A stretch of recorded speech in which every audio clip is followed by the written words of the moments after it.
বাণিজ্য উপদেষ্টার আশ্বাসের পরও বাজারে স্বাভাবিক হয়নি সয়াবিন তেলের সরবরাহ। রমজানে সয়াবিন তেলের কৃত্রিম সংকটে দিশেহারা সাধারণ মানুষ।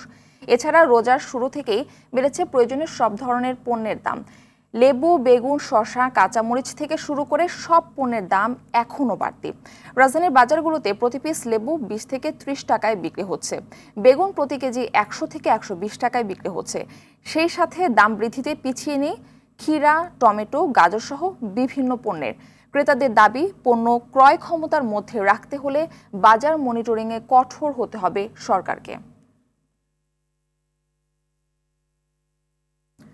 সয়াবিন তেল সহ বিভিন্ন পণ্যের বাজার পরিস্থিতি জানাতে চট্টগ্রাম থেকে আমাদের সঙ্গে সরাসরি যুক্ত হচ্ছেন আমাদের সহকর্মী সাইফুল মাহমুদ। সাইফুল, টাস্কফোর্স কমিটির সভায় সিদ্ধান্ত অনুযায়ী বাজারে খোলা সয়াবিন তেল 160 টাকা কেজিতে বিক্রি হচ্ছে কিনা জানাবেন। জি মারফি, আসলে যেমনটি বলেছেন, চট্টগ্রামের বাজারে কিন্তু গত 2 মাস থেকে কিন্তু সয়াবিন তেল উধাও হয়ে গেছে এবং একই সাথে গতকাল চট্টগ্রাম জেলা প্রশাসক এবং সিটি কর্পোরেশনের যৌথ সভায় একটা সিদ্ধান্ত হয়েছে। গতকাল থেকেই কিন্তু খোলা সয়াবিন তেল 160 টাকায় বিক্রি হবে এবং সেটা কিন্তু খাতুনগঞ্জের ব্যবসায়ী এবং একই সাথে সিটি গ্রুপ, টিকে গ্রুপ তারা কিন্তু মেনে নিয়েছেন 160 টাকা তারা খোলা সয়াবিন তেল বিক্রি করবেন।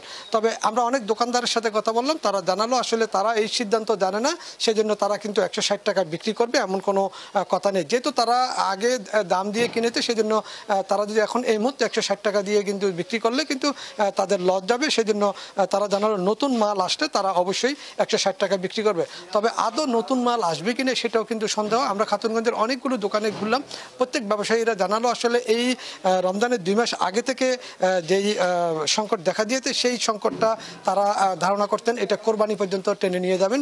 বড় বড় যেই কর্পোরেট হাউসগুলো আছে প্রত্যেকে। আমরা এই মুহূর্তে কথা বলবো একজন খাতুনগঞ্জের পাইকারি ব্যবসায়ীর সাথে, ওনার কাছ থেকে আমরা একটু জানার চেষ্টা করবো আসলে এই মুহূর্তে তেলের কেমন সংকট। আপনি যদি আমাদেরকে বলেন আসলে তেলের কেমন সংকট রয়েছে।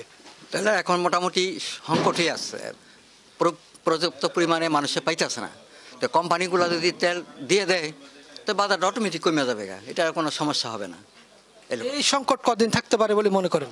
সংকট থাকতে পারে কথা, এইটা তো সব কিছু থাকতে পারে, কিছুদিন থাকতে পারে। হয়তো রোজার মাস তো অনেক তেল লাগে, প্রত্যেকটা পরিবারে অনেক তেল লাগে। আপনি কি মনে করেন এটা ইচ্ছাকৃতভাবে ওরা সংকট সৃষ্টি করছে? এটা আমি তো বুঝতে পারি না, যারা কোম্পানি তারা বুঝতে পারবে এই ঘটনাটা।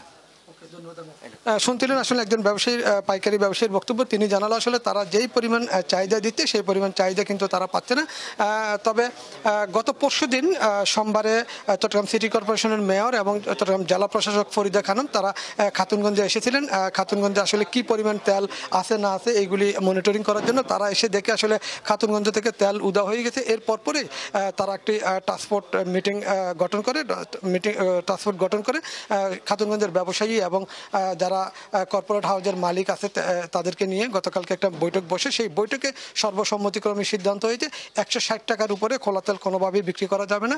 কিন্তু এখানের যারা লোকাল দোকানদার আছে তারা বললো আসলে তারা এই সিদ্ধান্ত তারা জানে না এবং একই সাথে তারা যেহেতু আসলে দাম দিয়ে তেল আগে ক্রয় করেছেন, তারা তো লস দিয়ে বিক্রি করতে পারবে না।